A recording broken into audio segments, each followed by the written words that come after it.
এই দেখুন, দিদি ওকে দেবে না বলছে বিস্কুট, আর ও বারবার এই যে হাতটা তুললে দিদিকে বলছে দে না দিদি বিস্কুট আমি খাবো।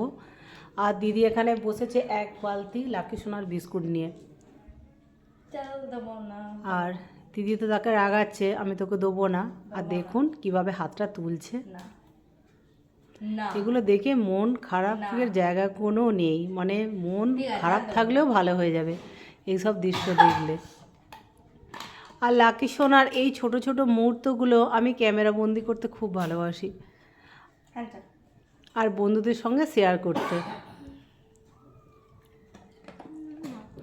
আর দিদি খুব লাকি সোনার খুব যত্ন করে, সকলেই যত্ন করে কিন্তু দিদি একটু বেশি যত্ন করে লাকি সোনার।